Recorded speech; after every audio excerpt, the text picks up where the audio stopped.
Hello students. इस video में हम इकोलॉजी और उसके कुछ बेसिक कंसेप्ट्स के बारे में स्टडी करेंगे। इकोलॉजी टर्म दो ग्रीक वर्ड्स के कॉम्बिनेशन से कॉइन की गई है, जिसमें ऑइकोस का मीनिंग होता है हाउस या ड्वेलिंग प्लेस और लोगोस का मीनिंग होता है स्टडी ऑफ। तो ये जो इकोलॉजी है, इसमें हम ऑर्गेनिजम्स और उनके ड्वेलिंग प्लेस हाउस यानी कि एनवायरनमेंट के साथ उनके रिलेशनशिप्स की स्टडी करते हैं।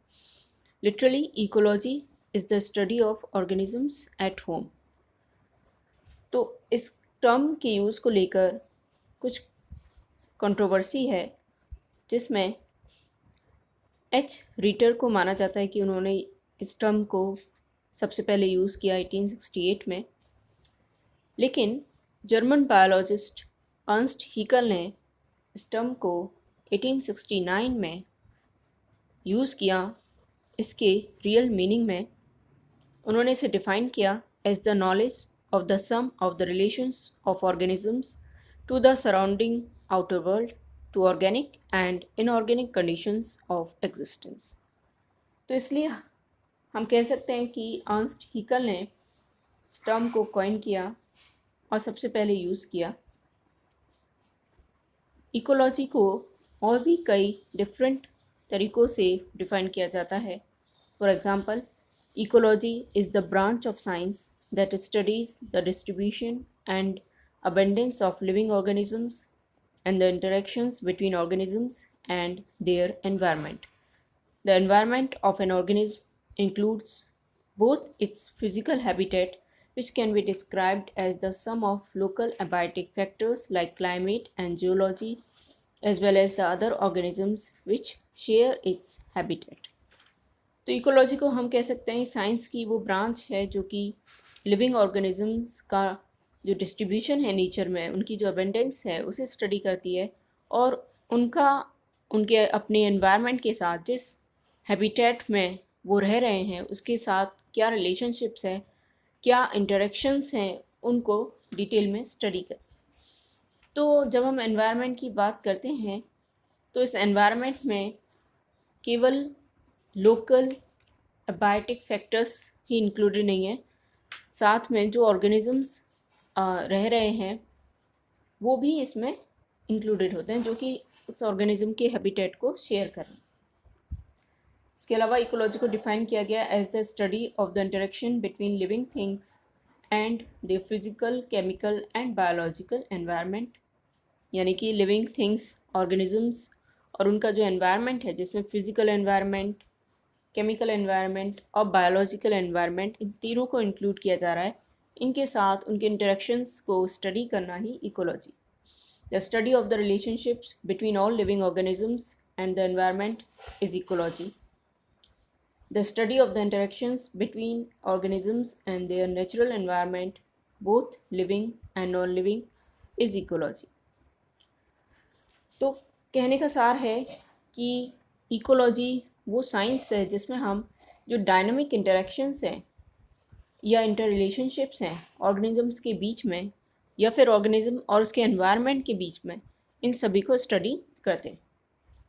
अर्नस्ट हीकल ने अपनी डेफिनेशन में इकोलॉजी की एनवायरनमेंट को डिफ़ाइन किया as the surrounding outer world, यानी कि जो भी एक ऑर्गेनिज्म को सराउंड कर रहा है वो उसका एनवायरनमेंट कॉन्स्टिट्यूट करता है। उन्होंने जो ऑर्गेनिक और इनऑर्गेनिक कंडीशंस हैं जिन्हें एक ऑर्गेनिज्म अपने एनवायरनमेंट में फेस करता है डेली, उन्हें बायोटिक और एबायोटिक एनवायरमेंटल फैक्टर्स का नाम दिया है। यानी कि बायोटिक एनवायरमेंटल फैक्टर्स से उनका मतलब है जो भी ऑर्गेनिजम्स जो उसके साथ में हैबिटेट को शेयर कर रहे हैं, उसकी सराउंडिंग्स में पाए जा रहे हैं, जिनके साथ उसका डायरेक्टली या इनडायरेक्टली कोई ना कोई इंटरेक्शन है, वो बायोटिक एनवायरमेंटल फैक्टर्स कॉन्स्टिट्यूट करते हैं। और जो इनऑर्गेनिक कंडीशंस हैं, फॉर एग्जांपल फिज़िकल कंडीशंस या वहाँ की केमिकल कंपोनेंट्स, ये सब एबायोटिक एनवायरमेंटल फैक्टर्स कॉन्स्टिट्यूट करते हैं। बायोटिक फैक्टर्स में सेम या डिफरेंट स्पीशीज़ के ऑर्गेनिजम्स आते हैं जिनको वो एनकाउंटर कर रहा है अपने एनवायरनमेंट में। और एबायोटिक फैक्टर्स में जैसे मैंने आपको बताया फिजिकल और केमिकल कंडीशंस आती हैं, for example temperature, moisture, respiratory gases and substrate. A.G. Tansley ने 1935 में एक टर्म प्रपोज की, ecosystem for the set of organisms interacting with each other and their surrounding physical and chemical factors extant in a given system। इसके अलावा E.P. Odum ने define किया ecology को as the study of the structure and function of ecosystems. यानी ecology में हम basically क्या study कर रहे हैं, जो इकोसिस्टम है, इकोसिस्टम यानी कि ऑर्डरली जो एक कंपोनेंट्स का अरेंजमेंट है नेचर के, जिसमें बायोटिक एबायोटिक दोनों ही इंक्लूडेड हैं, दोनों ही इंटर रिलेटेड हैं, और साथ में एक ऑर्डरली मैनर में वो फंक्शन करे एक डेफिनेट सिस्टम की तरह। वो जो बेसिक इकोसिस्टम है उसको स्टडी करना, उसके स्ट्रक्चर और फंक्शन को स्टडी करना ही इकोलॉजी है। इसके अलावा आर मिश्रा ने डिफाइन किया इकोलॉजी को as interactions of form, function and factors. इसके बाद हम बात करते हैं कुछ बेसिक इकोलॉजिकल कंसेप्ट्स की, जिनमें सबसे पहले है लेवल ऑफ ऑर्गेनाइजेशन। तो इकोलॉजी में जनरली हम जो भी स्टडी करते हैं इंटरेक्शंस, स्ट्रक्चर या फंक्शन, वो ऑर्गेनाइजेशन के एक डेफिनेट लेवल पर स्टडी किए जाते हैं। एक डेफिनेट लेवल जो है उसमें स्टडी होता है। तो हम यहाँ पर इकोलॉजी में जो पैटर्न्स स्टडी कर रहे हैं, इंटररिलेशनशिप स्टडी कर रहे हैं ऑर्गेनिजम्स के मध्य, वो एक लेवल ऑफ ऑर्गेनाइजेशन पे स्टडी की जाती है। तो ये जो हियरार्कियल लेवल्स हैं, इनकी बात करें तो ये बेसिक जो लेवल है वहाँ से स्टार्ट होते हैं। फॉर एग्जांपल इंडिविजुअल, जिसमें हम केवल एक ऑर्गेनिज्म की बात कर रहे हैं। अब वो एक सिंगल प्लांट भी हो सकता है, सिंगल एनिमल, इंसेक्ट या बर्ड भी है। जो इससे ऊपर का लेवल ऑफ ऑर्गेनाइजेशन है वो है आपका पॉपुलेशंस सेम स्पीशीज़ के इंडिविजुअल्स का कलेक्शन है जो एक एरिया, एक रीजन में रिसाइड कर रहे हैं। उसके बाद जो नेक्स्ट लेवल ऑफ ऑर्गेनाइजेशन है वो है कम्युनिटीज़ डिफरेंट पॉपुलेशंस की बनी हुई हैं, प्लांट्स, एनिमल्स और माइक्रो ऑर्गेनिजम्स की डिफरेंट पॉपुलेशन जो किसी डिफाइंड जियोग्राफिकल एरिया में रहती हैं और आपस में इंटरेक्शंस कर रही हैं। इसके बाद नेक्स्ट लेवल है इकोसिस्टम, जिसमें बायोटिक प्लस एबायोटिक एनवायरनमेंट, ये दोनों जो है इंक्लूडेड हैं। यानी कि डिफरेंट कम्युनिटीज़ और उनके साथ जो उनका फिजिकली डिफाइंड स्पेस एसोसिएटेड है, वो सब मिलाकर हम इकोसिस्टम में स्टडी कर रहे हैं।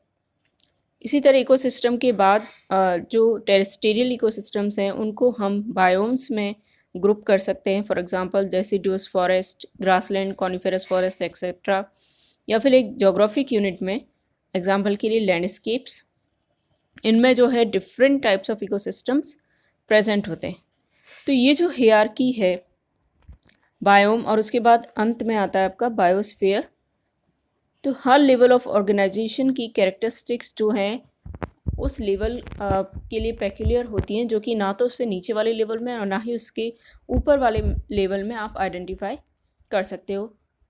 तो ऊपर की लेवल्स की तरफ जैसे जैसे हम आगे बढ़ते हैं तो कॉम्प्लेक्सिटी जो है वो इंक्रीज़ हो रही है।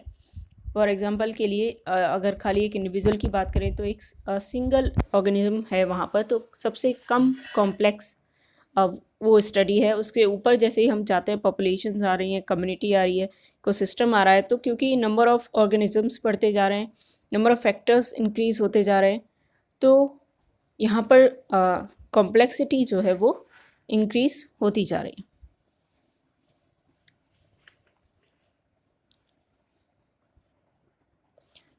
इसके बाद हम देखते हैं कि लेवल ऑफ ऑर्गेनाइजेशन के ही बेसिस पे इकोलॉजी को हम दो सब डिविजन्स में बांट सकते हैं। एक है हॉट इकोलॉजी और एक है सिन इकोलॉजी।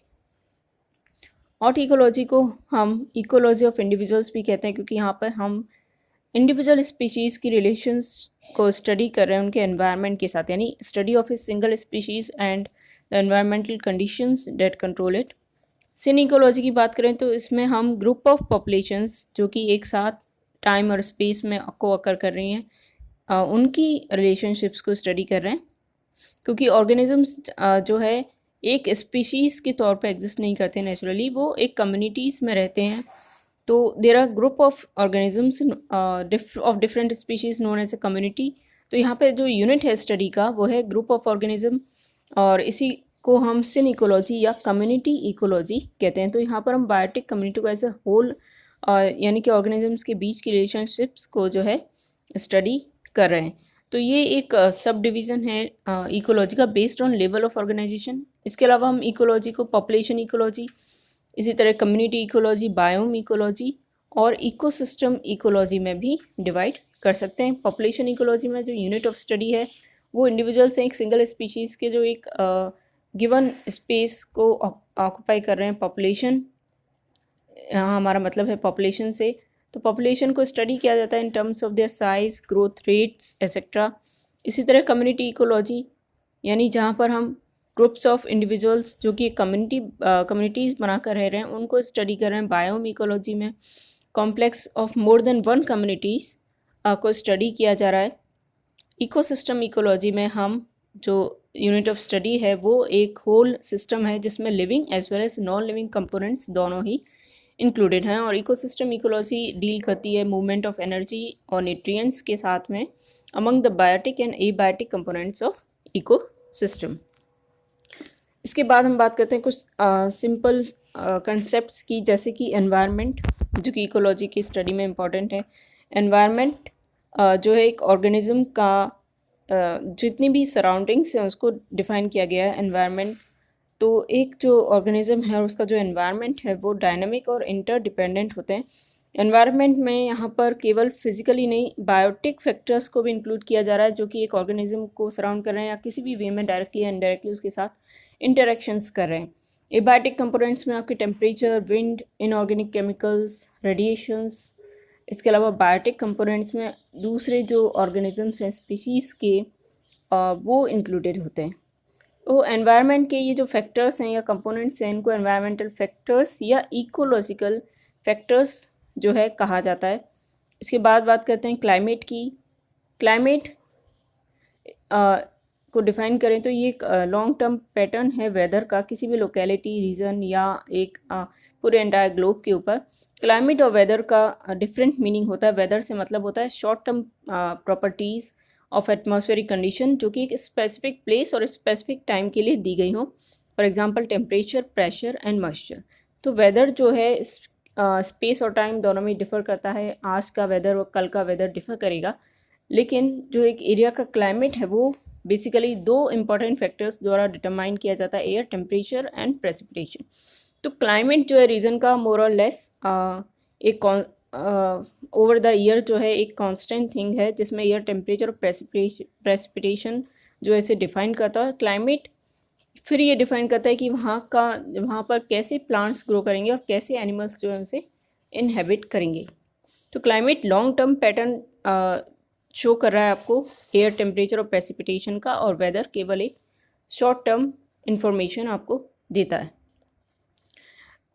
अब क्लाइमेटिक जोन्स की बात करें तो क्लाइमेटिक जोन से हमारा मतलब है जोग्राफिकल जोन्स जो कि डिवाइड किए हैं according to the prevailing climate and latitude.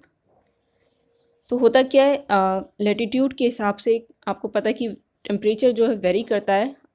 इस बेसिस पर कुछ क्लाइमेटिक जोन्स में अर्थ को डिवाइड किया गया है। फॉर एग्जांपल ट्रॉपिकल 0 डिग्री से 20 डिग्री लैटिट्यूड का जो रीजन है, सब ट्रॉपिकल 20 से 40 डिग्री लैटिट्यूड का, टेम्परेट 40 टू 60 डिग्री लैटिट्यूड, और Arctic and Antarctic 60 degree to 80 degree latitude. तो जैसे जैसे ट्रॉपिकल से आर्कटिक रीजन की ओर मूव किया जाता है तो जो मीन टेम्परेचर है वो डिक्लाइन होता जाता है। इसी तरह से जैसे जैसे आप माउंटेन्स में ऑल्टीट्यूड के साथ ऊपर की ओर मूव करते हैं तो सेम आपको टेम्परेचर जो है डिक्लाइन होता हुआ देखने को मिलता है। अब एक माउंटेन जो कि ट्रॉपिकल रीजन में लोकेटेड है उसमें भी हम ये जोन्स जो हैं इंक्रीजिंग ऑल्टीट्यूड के साथ डिफाइन कर सकते हैं। सबसे पहले ट्रॉपिकल जोन नीचे का, फिर सब ट्रॉपिकल, फिर और उससे ऊपर ऑल्टीट्यूड पर टेम्परेट, और उससे ऊपर ऑल्टीट्यूड पर अल्पाइन जोन जो है एक माउंटेन में स्थित होता है। तो ये टेम्परेचर बेस्ड क्लाइमेटिक जोन है। और टेम्परेचर क्योंकि यहाँ वेरी कर रहा है इसलिए जो एनुअल प्रेसिपिटेशन रेनफॉल या स्नोफॉल है वो भी कंसिडरेबली टेम्परेचर के अकॉर्डिंग वेरी करती है। अब एक टर्म है माइक्रो क्लाइमेट। माइक्रो क्लाइमेट से यहाँ पर मतलब है क्लाइमेटिक कंडीशंस जो कि एक लोकल स्केल पर और एक बहुत ही लिमिटेड साइज ऑफ एरिया में जो प्रिवेल कर रही हैं। फॉर एग्जांपल कोई भी प्लांट या एनिमल उसकी जो इमीडिएट सराउंडिंग्स हैं उनमें जो कंडीशंस हैं टेम्परेचर की या प्रेसिपिटेशन की, क्लाइमेटिक कंडीशंस, वो उसका माइक्रो क्लाइमेट डिफाइन करती हैं। तो माइक्रो क्लाइमेट डिफ़र हो सकता है जो रीजन का क्लाइमेट है उससे। फॉर एग्जांपल के लिए एक फॉरेस्ट में जहाँ पर डेंस फॉलेज, वहाँ पर क्योंकि अमाउंट ऑफ लाइट जो ग्राउंड तक पहुँच रही है वो काफ़ी रिड्यूस हो जाती है, तो उसकी वजह से उस डेंस फॉलेज में जो टेम्परेचर होगा और पूरे फॉरेस्ट का जो टेम्परेचर होगा वो आपस में वेरी कर सकते हैं। तो डेंस फॉलेज जो सराउंडिंग है वहाँ का जो क्लाइमेट है वो माइक्रो क्लाइमेट कहला रहा है, जो कि उसमें रहने वाले इंसेक्ट्स को जो है इमीडिएटली अफेक्ट करेगा। बात करते हैं एक इम्पॉर्टेंट फैक्टर की, वो है एटमॉस्फेयर। एटमॉस्फेयर डिफाइन की गई है एज द गैसियस मास और envelope surrounding a celestial body, specially the one surrounding the earth and retained by the celestial bodies gravitational field. तो एटमॉस्फेयर वो एनवलप है गैसेस का जो अर्थ के सरफेस के चारों तरफ एक एनवलप, एक ब्लैंकेट फॉर्म कर रहा है।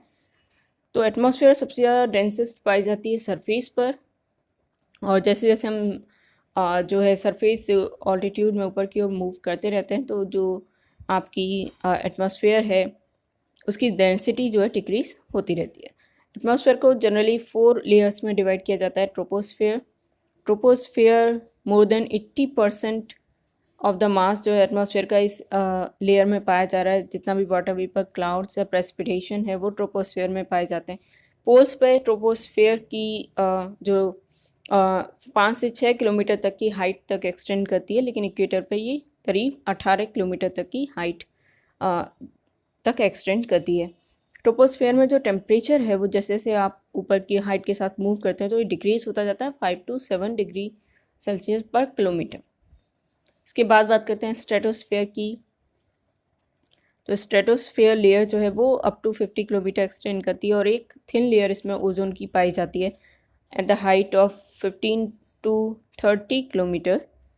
ट्रोपोस्फेयर और स्ट्रेटोस्फेयर कंबाइनली अकाउंट करती है 99.9% of the mass of atmosphere. Mesosphere की बात करें तो मीजोस्फेयर स्टार्ट हो जाती है जहाँ पर स्ट्रेटोस्फेयर ख़त्म हो रही है 50 किलोमीटर से ऊपर, और कम से कम 85 किलोमीटर तक की हाइट तक मीजोस्फेयर लेयर है। मीजोस्फेयर में जैसे जैसे ऊपर की ओर मूव किया जाता है तो टेम्परेचर कम होता जाता है। जो टॉप है मीजोस्फेयर का वहाँ पर सबसे कम टेम्परेचर पाया जाता है। It is the coldest part of earth's atmosphere और ये टेम्परेचर यहाँ पर रहता है -90 डिग्री सेल्सियस के आसपास। थर्मोस्फेयर की बात करें, थर्मोस्फेयर अबव 90 किलोमीटर से लेकर 500 से 1000 किलोमीटर तक की जो हाइट है वहाँ तक एक्सटेंड करती है। इस थर्मोस्फेयर में टेम्परेचर राइज होता है अप टू या बियॉन्ड 1000 डिग्री सेल्सियस तक पहुँच जाता है, और इसी थर्मोस्फेयर में एक रिलेटिवली डेंस बैंड पाया जाता है चार्ट पार्टिकल्स का, जिसे आयनोस्फेयर बुलाया जाता है। बात करते हैं composition of a clean and dry air, जिसे वॉल्यूम में एक्सप्रेस किया जा रहा है। तो nitrogen, oxygen, argon, carbon dioxide और कुछ दूसरी गैसेस जैसे neon, helium, methane, krypton, nitrous oxide और हाइड्रोजन जनरली इसमें पाई जाती है। इनकी कंसनट्रेशन की बात करें तो नाइट्रोजन 78.084% और ऑक्सीजन 20.9%, आर्गन 0.9% और कार्बन डाइऑक्साइड 0.035% और बाकी की गैसेस 0.065% बनाती हैं, जिसमें neon 18 ppm, helium 5.2 ppm, methane 1.8 ppm, krypton 1.1 ppm, nitrous oxide 0.3 ppm, hydrogen 0.5 ppm। आगे बात करते हैं लाइट की। तो लाइट एक कंसिडरेबल फैक्टर है जो कि ऑर्गेनिज्म या प्लांट्स की अबंडेंस और उनके डिस्ट्रीब्यूशन को काफ़ी हद तक अफेक्ट करता है। तो light is a part of electromagnetic spectrum. 400 से 700 nm की इनकी जो है वेवलेंथ होती है। तो लाइट या विजिबल स्पेक्ट्रम को फोटोसिंथेटिकली एक्टिव रेडिएशन भी बुलाया जाता है, क्योंकि इसी रेंज में वेवलेंथ की प्लांट्स जो है फोटोसिंथेसिस कैरी आउट करते हैं। जो भी इलेक्ट्रोमैग्नेटिक रेडिएशन इससे ऊपर और बिलो आ रही है उसे हम ऊपर आने वाली रेडिएशन को आया और इससे नीचे वाली को यूवी अल्ट्रावायलेट जो रेडिएशन है वो बुलाते हैं। और वेवलेंथ के बेसिस पर जो है अल्ट्रा वायलेट रेडिएशन को जनरली 3 रेडिएशंस में डिस्टिंग्विश किया जाता है। यूवीसी, जिसमें 10 से लेके 280 nm तक वेवलेंथ की रेडिएशन इंक्लूड की गई। यूवीबी में 280 टू 320 nm और यूवीए में 320 टू 400 nm तक की वेवलेंथ इंक्लूड की गई। अब देखते हैं लाइट का इफेक्ट प्लांट्स पर कैसे होता है कि जो क्वालिटी है यानी वेवलेंथ है, इंटेंसिटी है यानी उसमें कितनी एनर्जी है मेजर्ड इन कैलोरीज, और जो ड्यूरेशन है लेंथ ऑफ डे लाइट की, ये 3 चीज़ें जो है इंपॉर्टेंट है ऑर्गेनिजम्स के लिए। इंटेंसिटी ऑफ लाइट वेरी करती है लैटिट्यूड और टाइम के अकॉर्डिंग। फॉर एग्जांपल ट्रॉपिक्स में लाइट की इंटेंसिटी काफ़ी हाई होगी क्योंकि वो डायरेक्ट फेस कर रहा है सन को। इसी तरह जैसे टाइम ऑफ द डे में, जैसे दोपहर के समय, इसकी इंटेंसिटी काफ़ी हाई होगी। लाइट अफेक्ट करती है प्लांट्स में फोटोसिंथेसिस को, ग्रोथ को और रिप्रोडक्शन को। इसके अलावा फ्लावर इंडक्शन, सीड जर्मिनेशन और प्लांट मूवमेंट्स को अफेक्ट करती है क्वालिटी ऑफ लाइट। इसी तरह ड्यूरेशन ऑफ लाइट यानी कितने टाइम लेंथ के लिए प्लांट्स पर लाइट जो है पड़ रही है, ये रेगुलेट करती है फिनोलॉजिकल प्रोसेस। फॉर एग्जांपल फ्लावरिंग और फ्रूटिंग जो प्लांट्स में हो रहे हैं। प्लांट्स जो कि हाई लाइट एनवायरनमेंट में ग्रो करने के लिए अडेप्टेड होते हैं उन्हें हेलियोफाइट्स बुलाया जाता है, और जो लो लाइट एनवायरनमेंट के लिए शेड में ग्रो करने के लिए अडेप्टेड होते हैं उन्हें सीओफाइट्स बुलाया जाता है। आगे बात करते हैं सॉइल की। तो सॉइल सबसे अपर मोस्ट वेदर्ड लेयर है अर्थ क्रस्ट की, जो कि मिनरल्स और पार्टली डिकम्पोज ऑर्गेनिक मैटर से बनी होती। स्टडी सॉइल की पीडोलॉजी कहलाती है। सॉइल एक बायोलॉजिकली एक्टिव मैट्रिक्स है। It is the home for plant root, seeds, animal, bacteria, fungi, algae and viruses. Soil composition की बात करें तो soil is composed of mineral matters, air, water and organic matter. Average में जो 45% है volume soil का वो मिनरल मैटर्स कॉन्स्टिट्यूट कर रहे हैं, जबकि 5% ऑर्गेनिक मैटर, 50% सॉइल, एयर और वाटर। तो सॉइल्स जो हैं जनरली 2 टाइप के हो सकते हैं, mineral soils and organic soils. Mineral soils जो है डिकम्पोज रॉक से या जो सेडिमेंट ड्राइव होता है रॉक से, उनसे मिलकर बने होते हैं। तो उनमें जो मिनरल पार्टिकल्स हैं जो कि उन रॉक से डिराइव्ड हुए हैं उनकी बहुलता होती है। एक्सट्रीमली वेरिएबल होते हैं साइज और कंपोजिशन में। जो एलिमेंट्स इनमें पाए जाते हैं वो होते हैं oxygen, silicon, aluminium, iron, calcium, potassium, nitrogen and magnesium. ये एलिमेंट्स अर्थ की क्रस्ट में पाए जाते हैं, इसलिए रॉक्स से जो सेडिमेंट्स मिल रहे हैं उसमें भी मिल रहे हैं। और इनका जो साइज़ है वो काफ़ी वेरी कर सकता है। ये फाइन फ्रेगमेंट के रूप में हो सकते हैं, for example sand, silk and clay particles, या कोर्स फ्रेगमेंट के रूप में हो सकते हैं, ग्रेवल, कॉबल्स या स्टोन्स। सैंड, सिल्ट और क्ले की जो रिलेटिव प्रोपोर्शन है उसके बेसिस पर सॉइल्स को टाइप्स में बांटा जाता है, कई टाइप्स में, और इसको हम सॉइल टेक्सचर बुलाते हैं। तो ये सबसे पहली प्रॉपर्टी है, सबसे इम्पॉर्टेंट प्रॉपर्टी है जब हम सॉइल को डिस्क्राइब कर रहे हैं, क्योंकि ये डिफाइन करेगी कि किस तरह के प्लांट्स जो सॉइल में उग सकते हैं। तो मिनरल सॉइल्स में जो मिनरल पार्टिकल्स हैं वो हाफ ऑफ द वॉल्यूम बना रहे हैं इनका, बाकी का जो अदर हाफ है वो बनाते हैं वॉइड्स या होल्स, और इन वॉइड्स या होल्स में एयर या वाटर पाया जाता है। ऑर्गेनिक सॉइल्स में मेनली ऑर्गेनिक मैटर होता है, और इस ऑर्गेनिक मैटर में लिविंग बायोमास, डेट्रिटस या ह्यूमस जो है वो प्रेजेंट हो सकती है। ह्यूमस एक अमॉर्फस और कोलाइडल मिक्सचर है कॉम्प्लेक्स ऑर्गेनिक सब्सटेंसेस का। ये बना होता है ह्यूमिक सब्सटेंसेस का, और इस डार्क कलर्ड होता है ये, या नॉन ह्यूमिक सब्सटेंसेस का।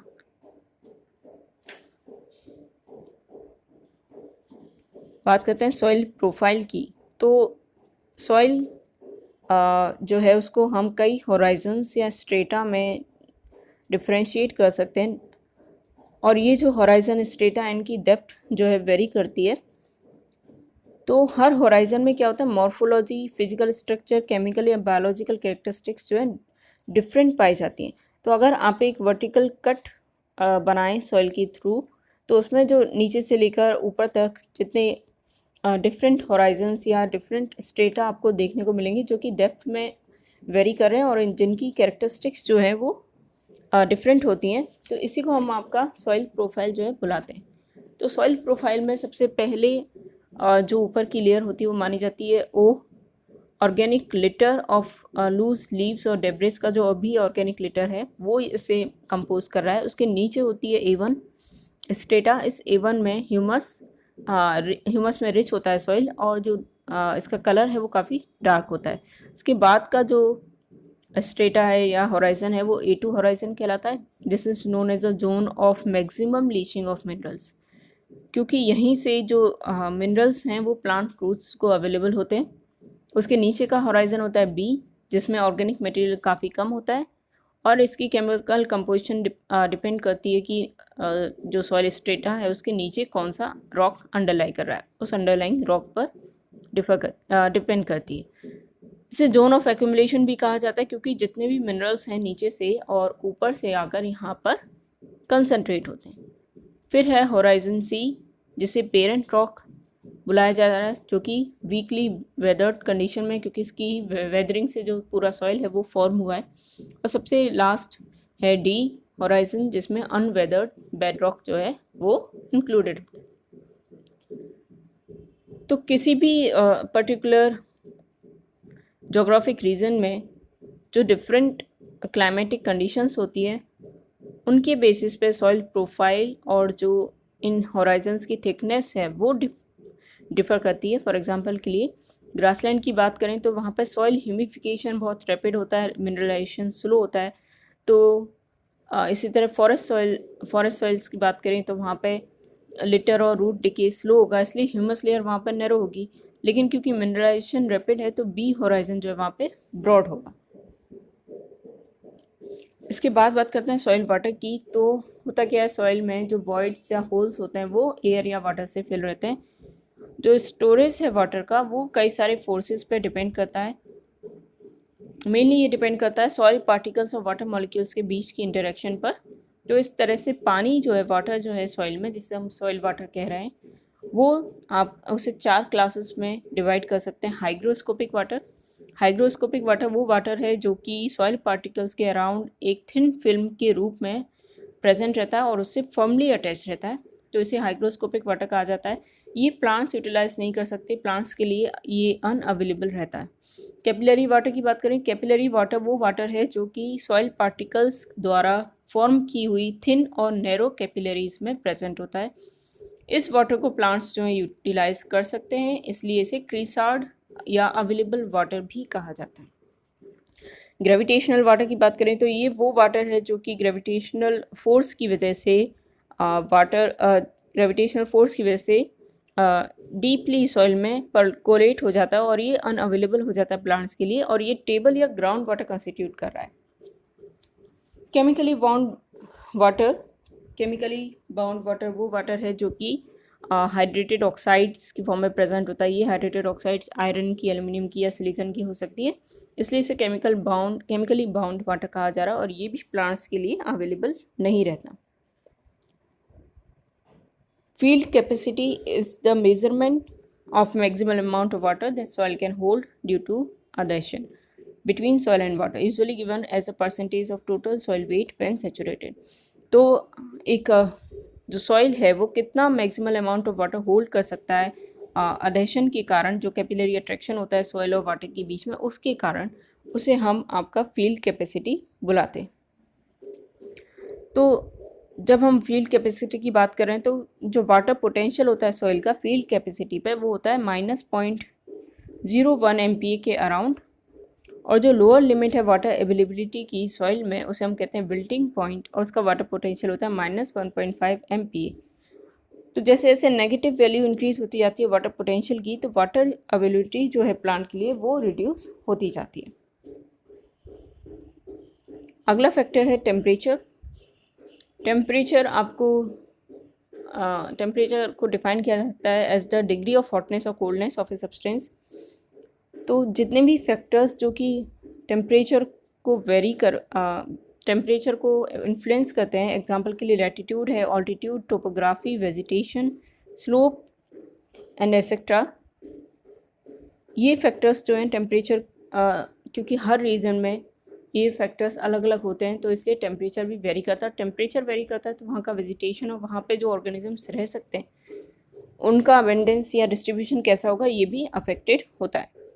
तो वर्टिकल टेम्परेचर ग्रेडियंट जो अर्थ सरफेस पर देखने को मिलता है उसे हम लेप्स रेट कहते हैं, यानी कि जब आप 1000 मीटर एलिवेशन करते हो अर्थ के सरफेस से 1000 मीटर की ऊंचाई पर जाते हो, हर 1000 मीटर की ऊंचाई पर जो टेम्परेचर है वो डिक्लाइन करता है by the rate of 6.5 degree Celsius. तो बेसिस ऑफ टेम्परेचर पे वर्ल्ड की वेजिटेशन को डिवाइड किया गया कई क्लासेस में। पहली क्लास है मेगाथर्म्स की। मेगाथर्म्स से मतलब है जहाँ पर टेम्परेचर्स हाई रहते हैं थ्रू आउट द ईयर, और डोमिनेंट वेजिटेशन जो है वो होती है ट्रॉपिकल रेन फॉरेस्ट। इसी तरह मीज़ोथर्म जहाँ पर हाई टेम्परेचर होता है लो टेम्परेचर के साथ में ऑल्टरनेट करता है, और डोमिनेंट वेजिटेशन होती है ट्रॉपिकल डेसिडुअस फॉरेस्ट। माइक्रोथर्म्स यानी जहाँ पर लो टेम्परेचर है और वेजिटेशन होती है मिक्स्ड कॉनिफेरस फॉरेस्ट टाइप की। और हेकिस्टोथर्म्स जहाँ पर बहुत ही लो टेम्परेचर होता है और एल्पाइन वेजिटेशन डोमिनेंट वेजिटेशन होती है। ऑर्गेनिजम्स में एक प्रॉपर्टी पाई जाती है होम्योस्टेसिस। होम्योस्टेसिस के थ्रू जो ऑर्गेनिज्म है, लिविंग ऑर्गेनिज्म, वो अपने इंटरनल एनवायरनमेंट को मेंटेन करके रखता है, स्टेबल कांस्टेंट कंडीशन बना के रखता है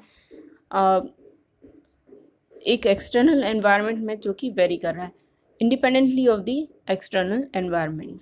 तो इस केस में टेम्परेचर सबसे इम्पॉर्टेंट फैक्टर है, क्योंकि टेम्परेचर को एक कांस्टेंट स्टेबल पॉइंट पर बना के रखने से कई सारे प्रोसेसेस जो हैं ऑर्गेनिज्म के अंदर जो कि एंजाइम्स के द्वारा रेगुलेटेड होते हैं उनको कंट्रोल किया जा सकता है। और इस तरह टेम्परेचर को रेगुलेट करने से होम्योस्टेसिस यानी एक इंटरनल जो बैलेंस है वो अचीव किया जा सकता है। इस बेसिस पे ऑर्गेनिजम्स को या एनिमल्स को दो प्रकार में हम डिवाइड करते हैं, होम्योथर्मिक या एंडोथर्मिक एनिमल्स जो कि वार्म ब्लडेड कहलाते हैं। एग्जाम्पल बर्ड्स एंड मैमल्स, क्योंकि वो अपना बॉडी का टेम्परेचर एक कांस्टेंट लेवल पे मेंटेन कर सकते हैं irrespective of the environmental temperature. Poikilothermic और ectothermic animals cold blooded animals होते हैं, लाइक रेप्टाइल्स, फिशेस, एम्फीबियंस, जो कि अपना बॉडी टेम्परेचर कांस्टेंट लेवल पे मेंटेन नहीं कर सकते। उनका टेम्परेचर फ्लक्चुएट होता है जैसे जैसे एनवायरमेंटल टेम्परेचर में कोई भी चेंज होता है। ग्लोगर्स रूल स्टेट करता है कि वार्म ब्लडेड या एंडोथर्मिक एनिमल्स जो होते हैं वो जब वार्म ह्यूमिड एरियाज में पाए जाते हैं तो उनका पिगमेंटेशन ज़्यादा होता है as compared to cool dry areas. इसी को हम ग्लोगर्स रूल कहते हैं। सिमिलरली एक जनरलाइजेशन या एक रूल की वार्म ब्लडेड एनिमल्स जो होते हैं मैमल्स, उनकी जो एक्सट्रीमिटीज़ हैं वो जैसे फॉर एग्जांपल ईयर्स या टेल्स, उनकी जो एक्सट्रीमिटीज़ हैं ये शॉर्टर होती हैं कोल्डर क्लाइमेट्स में as compared to warmer climate. इसे कहते हैं एलन्स रूल। इसी तरह बर्ग्समैन रूल होता है जो स्टेट करता है कि जो एनिमल्स कोल्डर क्लाइमेट्स में रह रहे हैं, वार्मर क्लाइमेट्स में रहने वाले एनिमल्स के कंपैरिजन में जो कोल्ड क्लाइमेट्स में रह रहे एनिमल, उनका बॉडी साइज जो है वो लार्जर होता है। इसके बाद बात करते हैं टॉलरेंस रेंज की। तो टॉलरेंस रेंज क्या है? हमने देखा कि एनवायरनमेंट में कई तरह के फैक्टर्स होते हैं, चाहे वो एयर हो, टेम्परेचर हो या लाइट हो, लेकिन ये फैक्टर्स एग्जिस्ट करते हैं एज ग्रेडियंट्स, यानी इनके डिस्ट्रीब्यूशन में एक ग्रेडियंट देखने को मिलता है। लो टेम्परेचर, लो से थोड़ा ज़्यादा, फिर एक हाई टेम्परेचर, फिर एक हाई। तो एक ये जो ग्रेडियंट है, चेंज है इन एनवायरमेंटल फैक्टर में, इसे एनवायरमेंटल ग्रेडियंट बुलाया जाता है। और ये जो ऑर्गेनिज्म है जब इनके लिए अडेप्ट करते हैं तो उनकी एक रेंज फॉर्म होती है कि इतने से लेके इतने तक का टेम्परेचर या इतने से लेके इतने तक की लाइट में वो कंफर्टेबल रहेंगे, वो एग्जिस्ट कर पाएंगे। तो ये उनकी टॉलरेंस रेंज कहलाती है। तो ये जो टॉलरेंस रेंज है इसमें एक लोअर थ्रेशोल्ड वैल्यू है, एक अपर वैल्यू है। उस लोअर वैल्यू के नीचे और उस अपर वैल्यू के नीचे स्पीशीज़ सर्वाइव नहीं करेगी, लेकिन अपर और लोअर वैल्यू के बीच में अगर वो टेम्परेचर या लाइट या जो भी फैक्टर है फॉल करता है तो वो चीज़ जो है सर्वाइव कर पाएगी।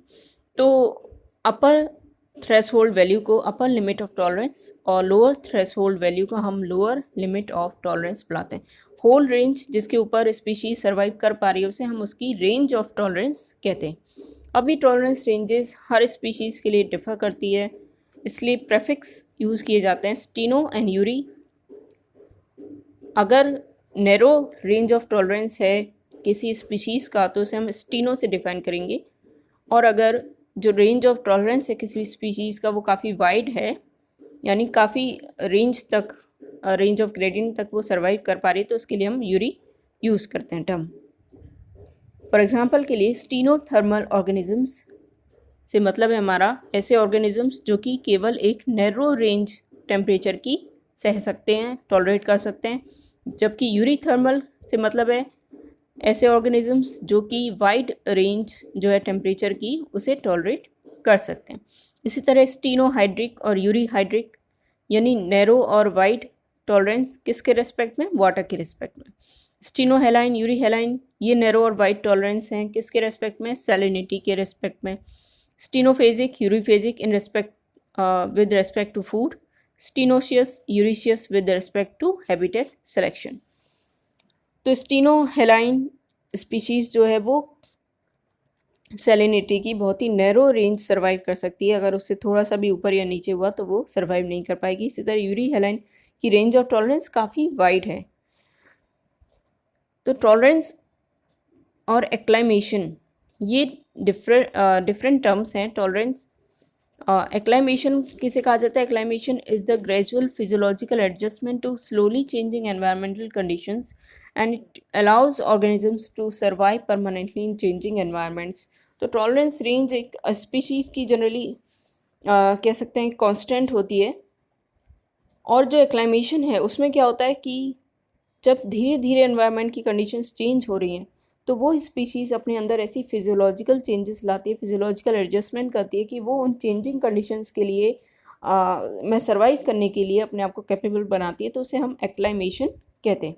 तो एक्लाइमेशन एक प्रोसेस है जिसमें एडजस्टमेंट किया जा रहा है ऑर्गेनिज्म द्वारा, जो एनवायरमेंटल कंडीशन चेंज हो रही है उनके साथ एडजस्ट सर्वाइव करने के लिए। तो इसे हम इसके द्वारा क्या होता है, एक्लाइमेशन के द्वारा जो स्पीशीज़ हैं वो और बेटर सर्वाइव कर पाती है अपने चेंजिंग एनवायरनमेंट में। इकोलॉजिकल एम्पलीट्यूड, इकोलॉजिकल एम्पलीट्यूड की बात करें तो ecological amplitude is the range of the environmental factors that a particular species can tolerate.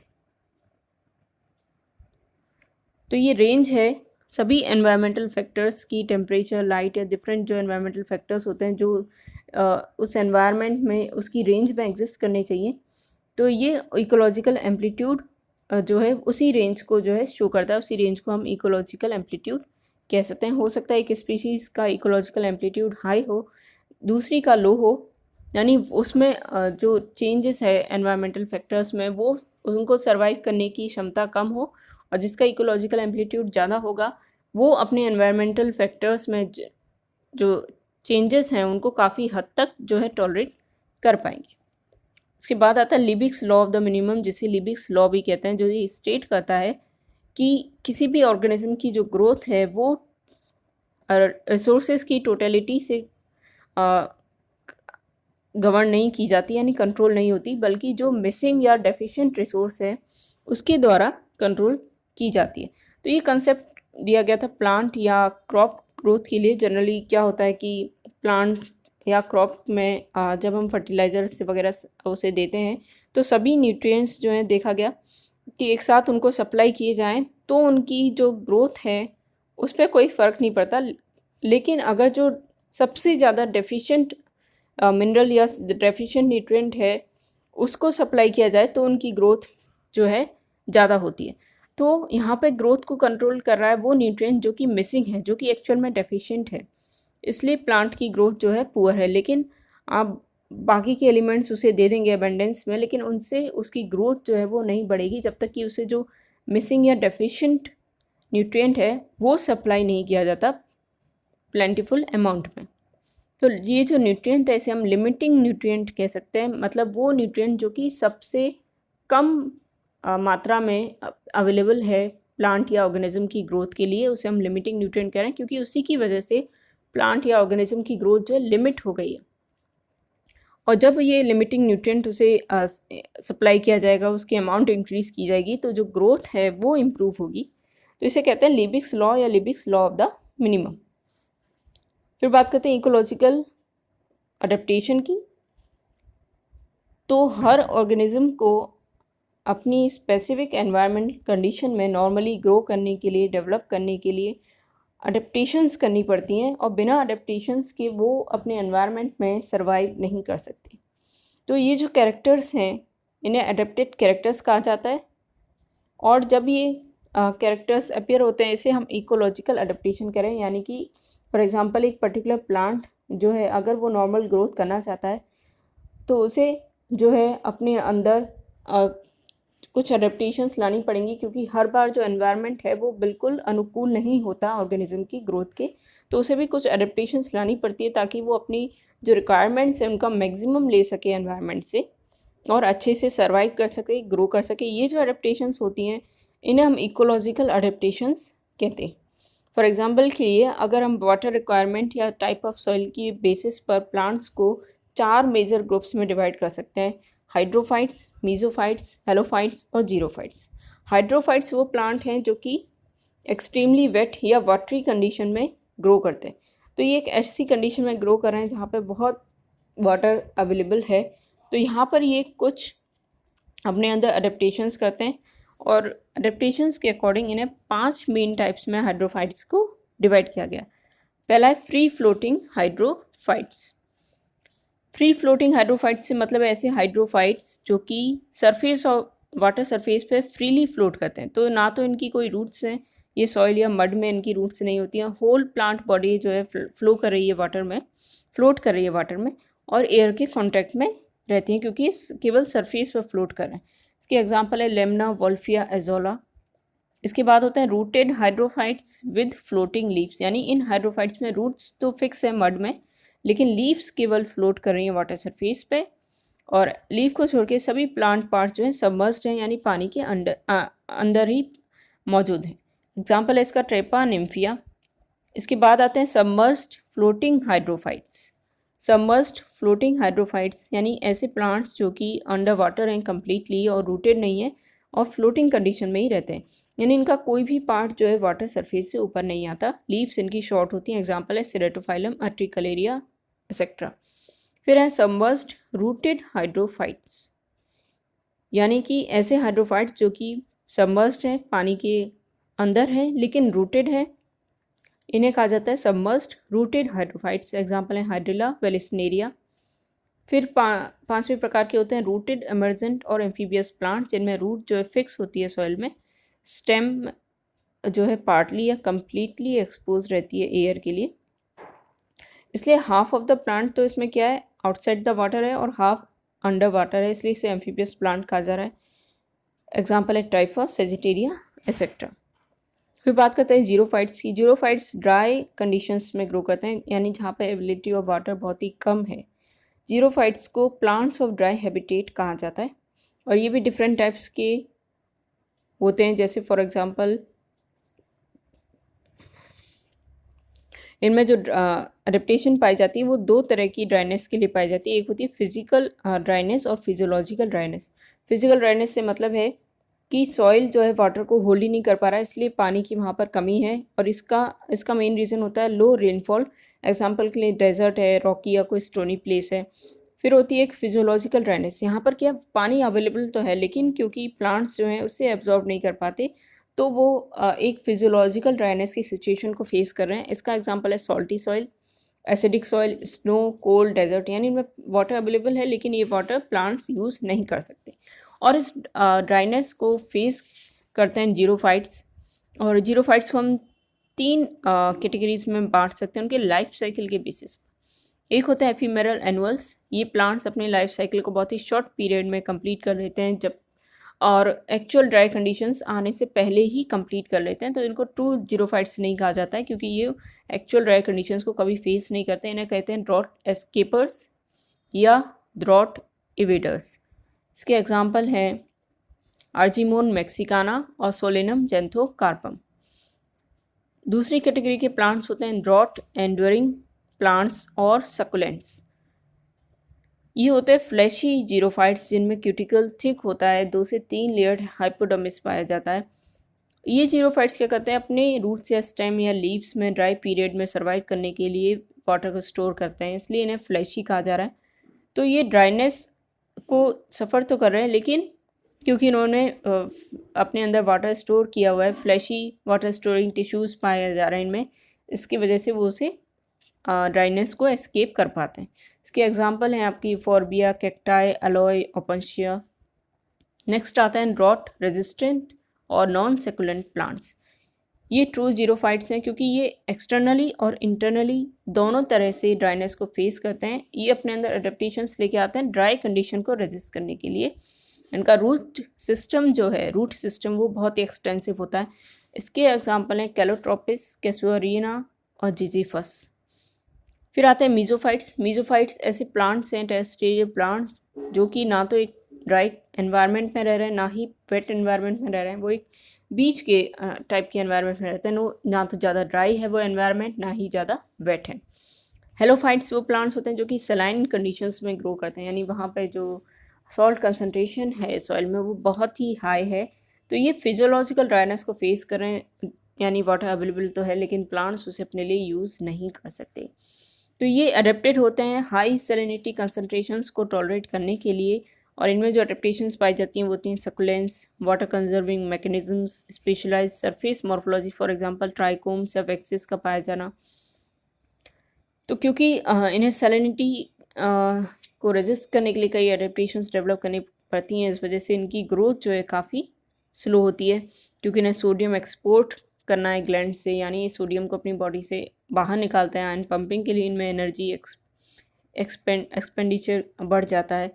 Partitioning देखने को मिलती है, यानी ये क्या करते हैं, सोडियम को ग्रोइंग टिश्यूज से दूर स्टोर करके रखते हैं, और स्टोरेज जो है ये वैक्यूल्स में, स्पेशलाइज सेल्स में या सेनेसिंग लीव्स में सॉल्ट को स्टोर करते हैं। तो ये सब काम करने में जो एनर्जी एक्सपेंडिचर होता है उसकी वजह से हेलोफाइट्स जो हैं सफ़र करते हैं और इनकी ग्रोथ रेट जो है वो काफ़ी स्लो हो जाती है।